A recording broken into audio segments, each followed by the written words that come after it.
Y sé que tú has o conoces ese tipo de técnicas rápidas de detección de fitopatógenos. Existen varias y muchas. Por lo general empezás con técnicas de PCR convencional.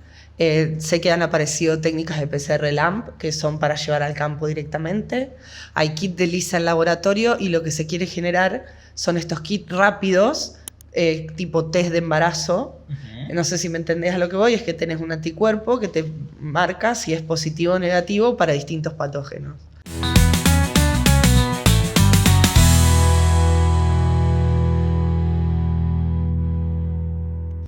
Hola, bienvenidos al cuarto episodio del podcast de Agroconciencia. El día de hoy tengo dos invitadas muy especiales que nos hablarán de la innovación agrícola sin fronteras y cómo esta innovación puede ser aplicada desde el mundo hacia Perú.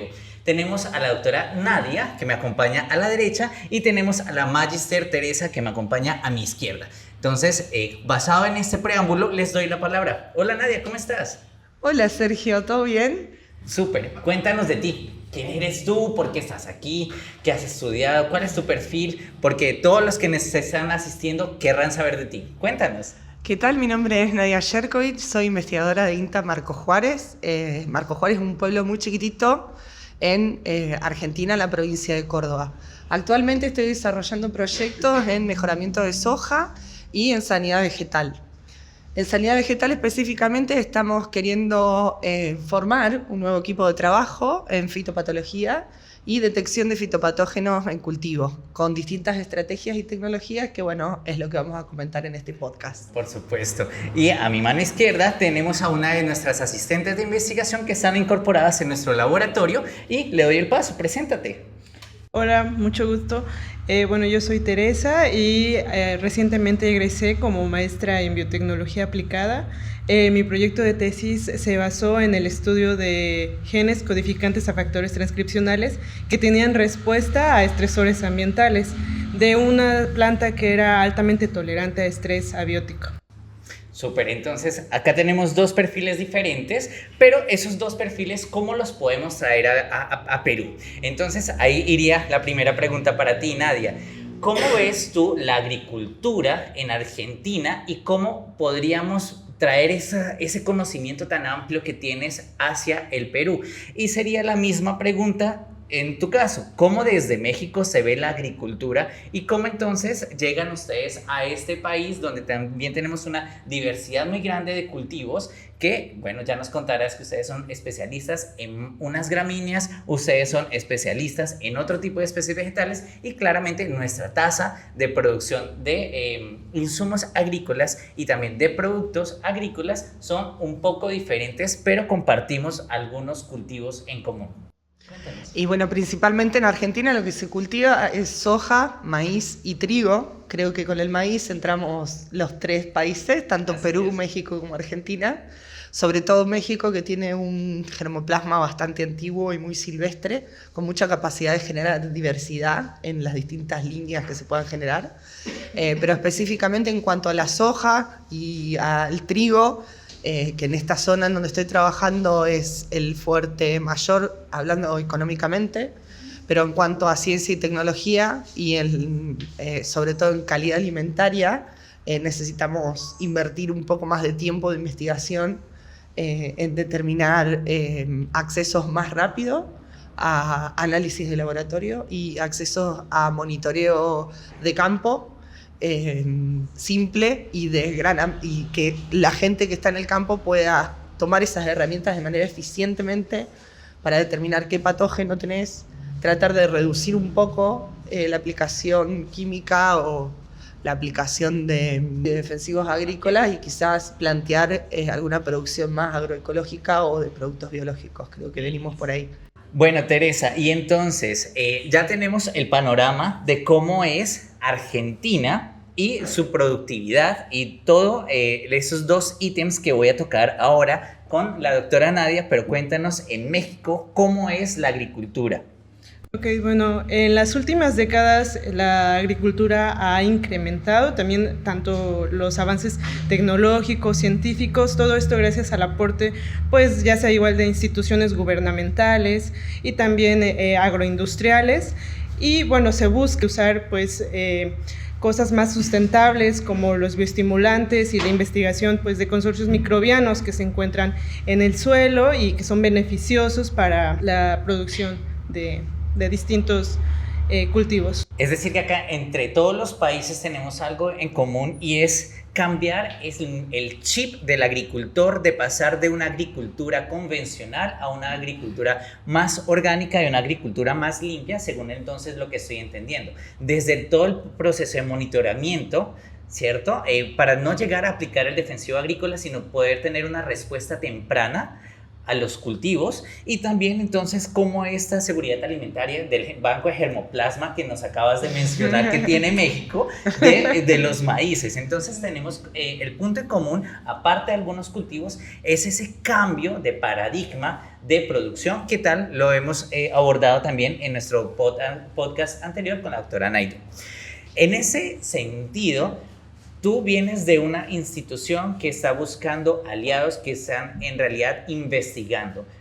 La posibilidad de búsqueda de recursos para investigación, ¿de dónde viene en Argentina? Argentina está fomentando constantemente grupos de investigación, o la investigación, por el contrario, esa necesidad es suplida por los mismos productores o por entidades privadas. ¿Cómo es esa adquisición de recursos en Argentina? Y la misma pregunta iría para ti. ¿Esa parte tecnológica o esa parte de inversión, de dónde viene? Porque si bien tenemos entonces que cambiar ese paradigma, muy interesante, pero ¿tenemos cómo? Sí, esa es una gran pregunta, creo yo, una de las preguntas que todo científico en Latinoamérica se hace, ¿no? Por supuesto. Y creo que la falta de recursos o la búsqueda de recursos puede darse de diferentes maneras. Particularmente en Argentina, esta captación de proyectos y de fondos para investigación se pueden dar a nivel público, sobre todo con los distintos ministerios de desarrollo, de agroindustria o de ciencia y tecnología, que bueno, hoy están reducidos un poco.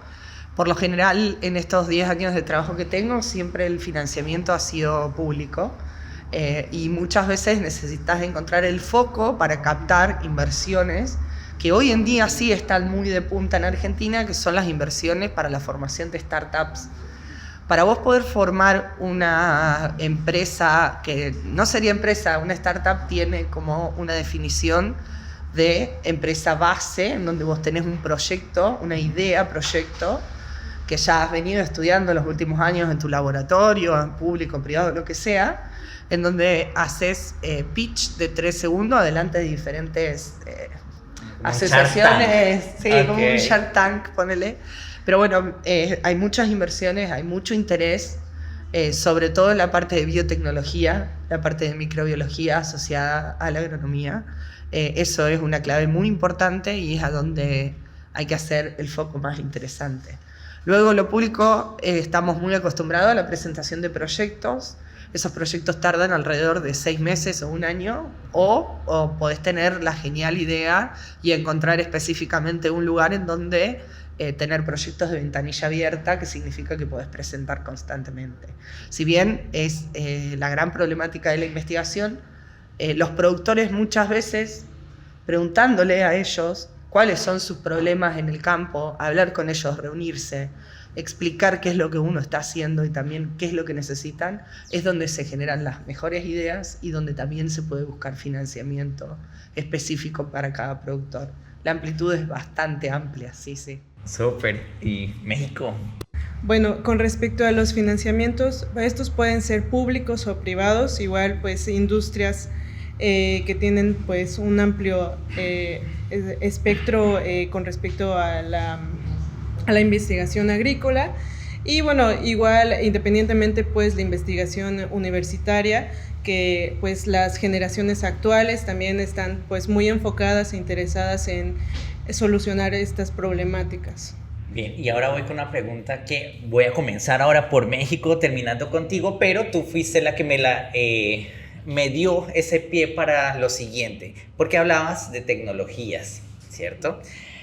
Dentro de tu experiencia, claramente tú desarrollaste entonces tu proyecto de investigación en el área de maestría, donde tuviste que incorporar diferentes tipos de tecnología para mirar los estresores, en este caso fueron estresores abióticos en una especie vegetal. ¿Cómo entonces ves tú esa apropiación de conocimiento desde tu país, desde la aplicabilidad, y cómo podemos entonces traer tu conocimiento hacia el Perú? Asimismo, tú hablabas también de las herramientas en fitopatología. ¿Cómo podemos traer esas herramientas tecnológicas o esos nuevos avances de desarrollo hacia el Perú?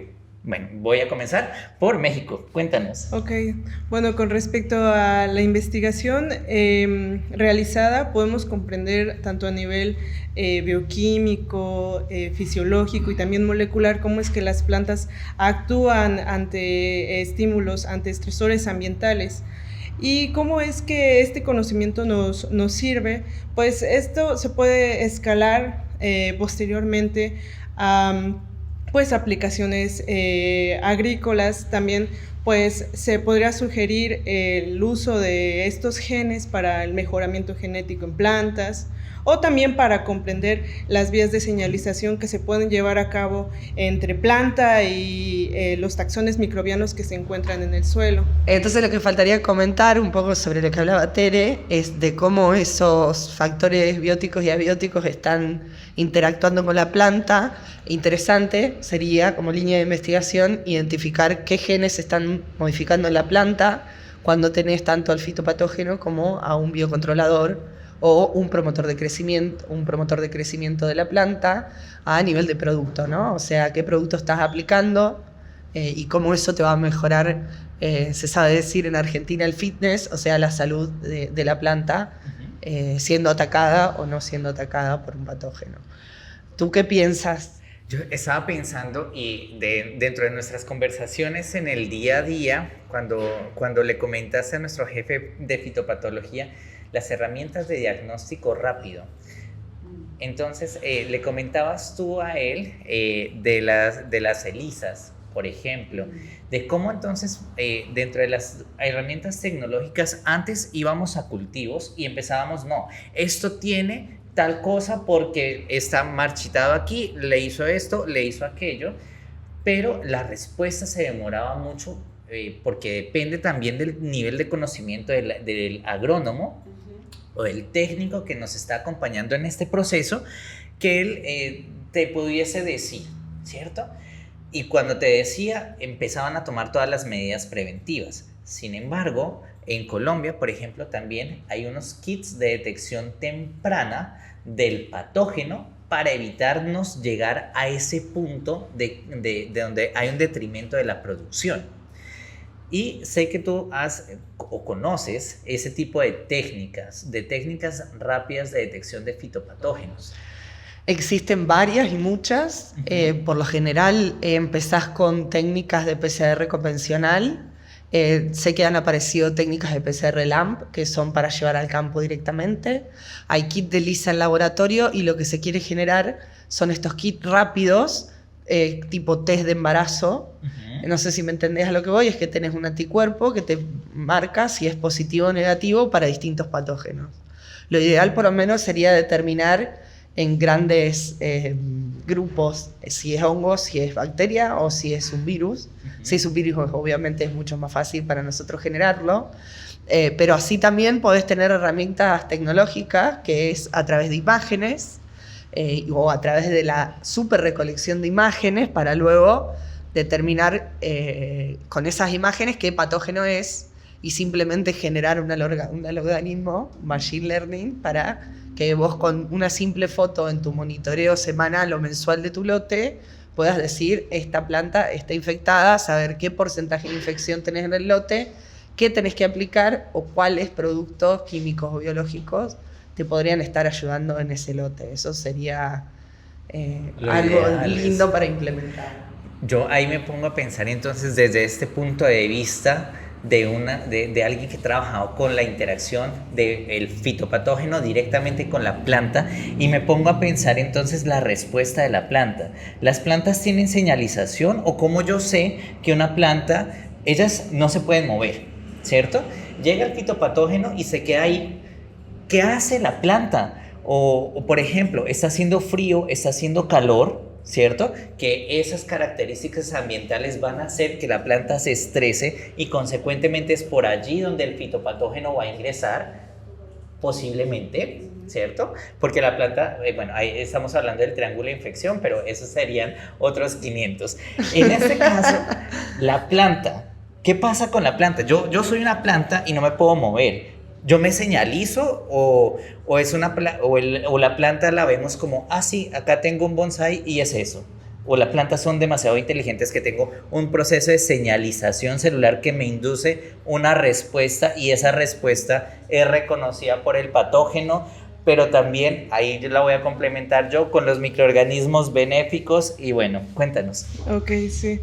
Sí, claro, hay señalizaciones celulares, ya sea por estímulos bióticos y abióticos, y todo comienza desde que un microorganismo fitopatógeno daña a la célula vegetal y desde ahí hay cambios conformacionales dentro de las células que pues es una serie de activación y de inactivación de proteínas que finalmente llegan al núcleo y es ahí donde toda la información comienza a pues dar efecto para que las plantas puedan pues sobrevivir o tolerar estos factores.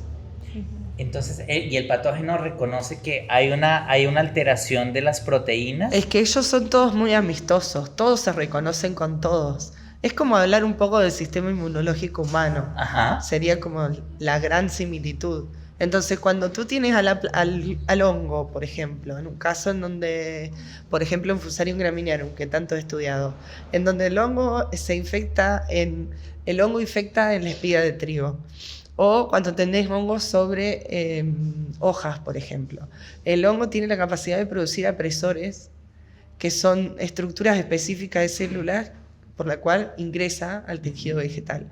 En ese ingreso al tejido vegetal creo que está la investigación de Tere, donde se da toda esa señalización que está diciendo Teresa, y es muy interesante saberlo. Y así como la planta está produciendo distintas cosas, el fitopatógeno está produciendo sobre todo toxinas, para poder necrosar el tejido o para poder infectar más tejido aún, diseminando la toxina por la planta. Súper. Y entonces la planta, viene el fitopatógeno y empieza a alterarnos las células vegetales. La planta empieza a expresar genes, según lo que te entiendo, para decir, venga, no entre acá, ¿cierto? Sí. Eso sería lo que tú ves. Y lo que yo veo es que la planta dice, hombre, algo está pasando, lo que yo voy a hacer entonces es moldar una respuesta, sí, frente al patógeno, pero también necesito a la caballería pesada, necesito ayuda. Y en esa necesito ayuda también cambia sus exudados, libera otras cositas a nivel de suelo para que se asocien microorganismos benéficos que contribuyan en esa disminución de la infección del patógeno. Ahora, si es a nivel foliar, bueno, es diferente, pero entonces ahí la planta dice, venga, de lo que está abajo, hay que subirlo. Pero también tengo microorganismos endofíticos que cuando ingresa el patógeno, el endofítico no está haciendo nada dentro del tejido, entre comillas, porque es que sí hay función. Si yo estoy ahí, algo debo estar haciendo. Que lo reconozcamos o no, aún no, porque nos faltan estudios más profundos. Sin embargo, al momento entonces de penetrar, la planta manda una señalización y dice, oiga, usted vaya a funcionar, atáquelo, ¿cierto? En el ejemplo de la roya con el café, vaya, haga una barrera con los microorganismos que están en hoja para el ataque de Mileia y miremos cómo lo responde. Y más encima, entonces yo estoy liberando para que solubilice más nutrientes y yo esté más vigorosa y así entonces pueda sobrellevar este proceso de infección.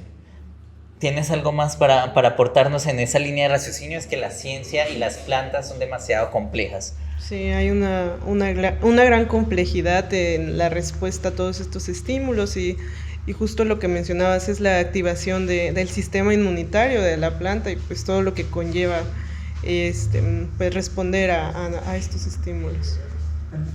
Y en eso me pongo yo a pensar ¿cómo como científicos mexicanos, colombianos establecidos en Perú y argentinos, cómo vamos a innovar? ¿Cuál será entonces nuestras vías de innovación o de desarrollo a las tecnologías? ¿Será que la inteligencia artificial podrá hacer que nuestra respuesta sea más rápida frente a estos patógenos? Tú mencionabas que las fotografías con el Machine Learning, claro, ahí está el asunto. Recuerdo yo bastante cómo a partir de una imagen, la inteligencia artificial consigue detectar esas células cancerígenas en la mama y empieza la respuesta temprana para evitar una proliferación celular a nivel mamario.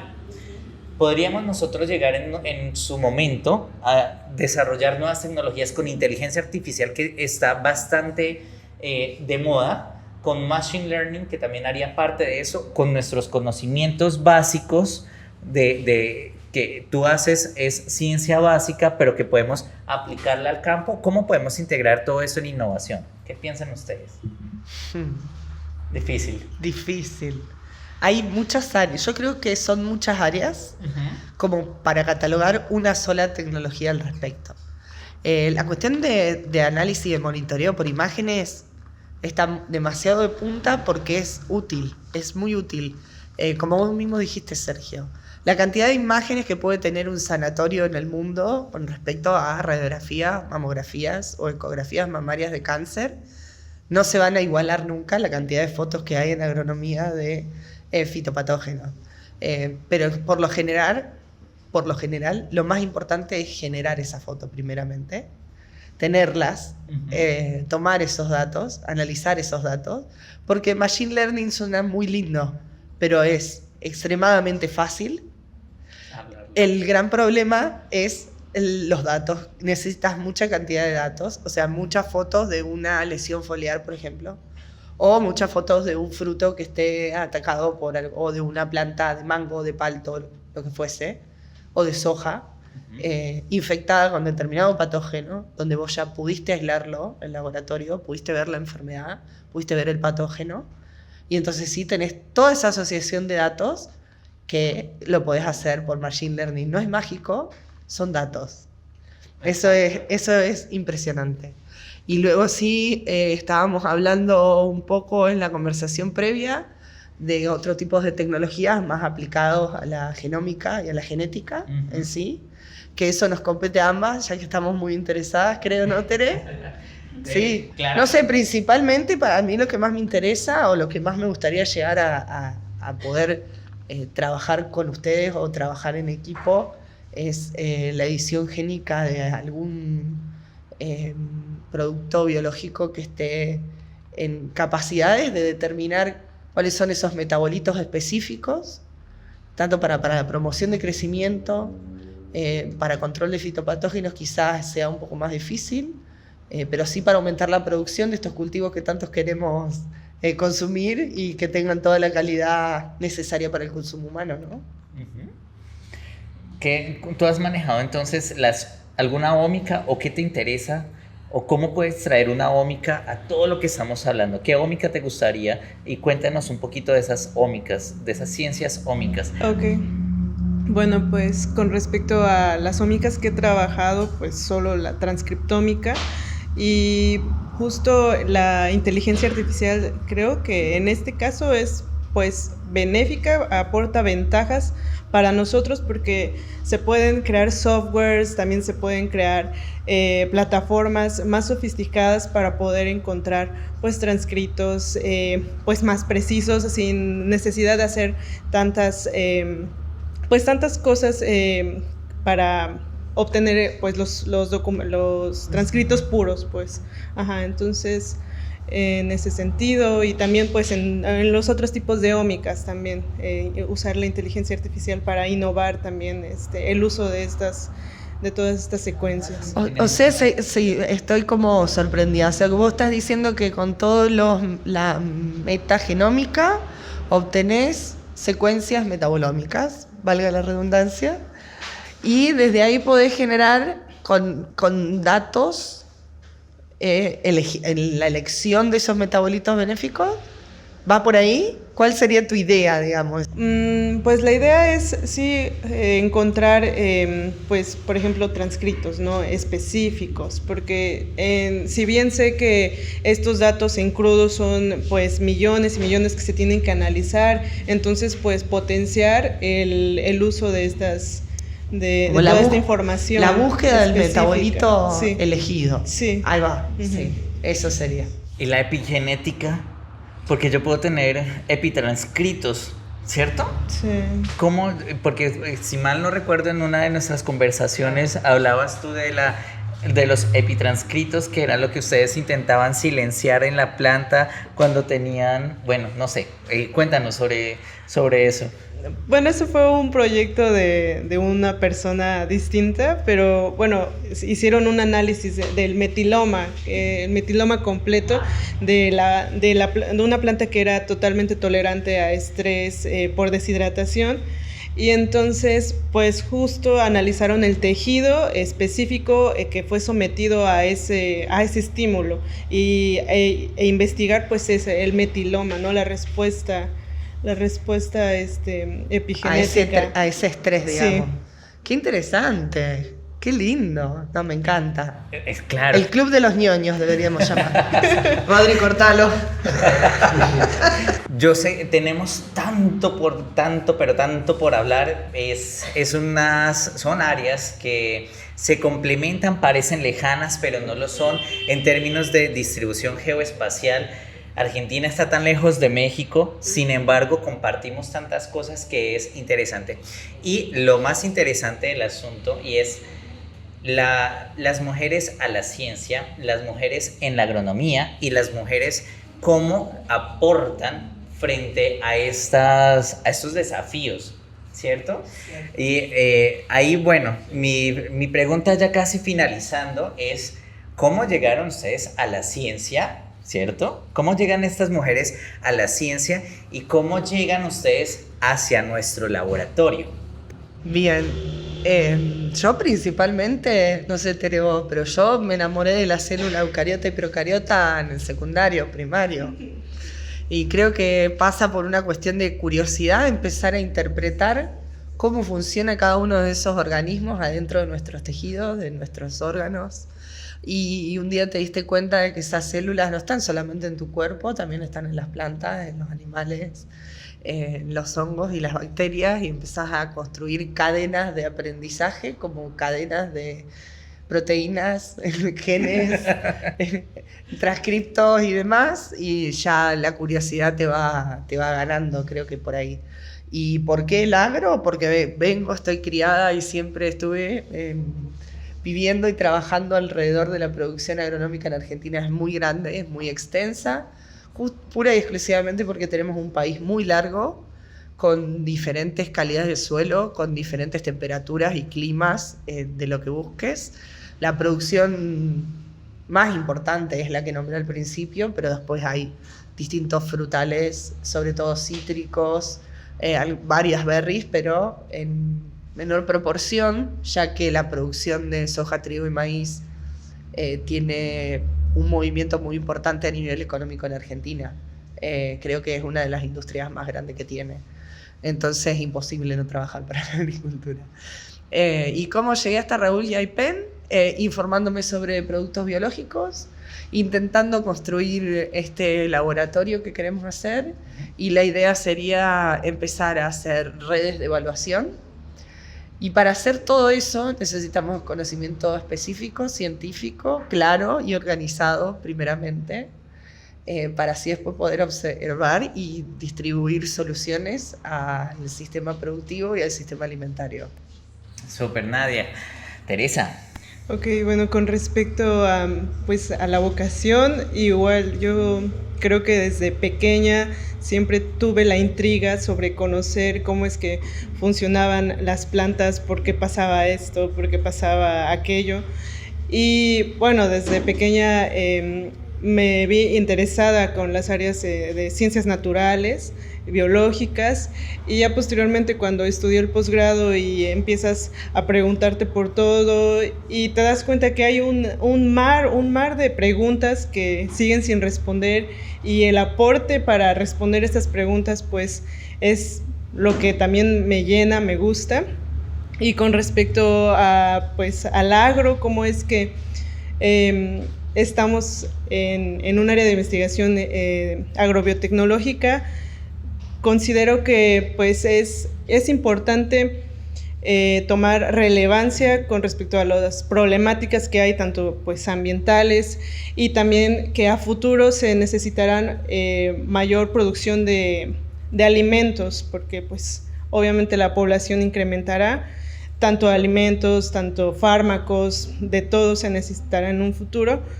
Y justo igual planteando todas estas problemáticas, encontré pues la convocatoria y pues me sentí interesada en contribuir con mis conocimientos para mejorar, ¿no? Ya sea tanto procesos, aportar conocimientos en los proyectos que se tienen en la empresa. Sí, sí. Bueno, les agradezco mucho por esa participación, por abrirnos este espacio. Siempre para nosotros es muy importante tener investigadoras de punta en nuestros podcasts de agroconciencia, y todo esto es gracias al auspicio de Laboratorios Raúl Yaipen. Nos vemos en un próximo podcast y espero tener ese placer de poder trabajar ya con Teresa. Trabajamos de la mano, tenerte también dentro de todas nuestras publicaciones, proyectos y todo lo que se venga de aquí en adelante. Y a ustedes también, si tienen ese interés, aquí estamos para servirles. Muchas gracias y nos vemos en la próxima oportunidad.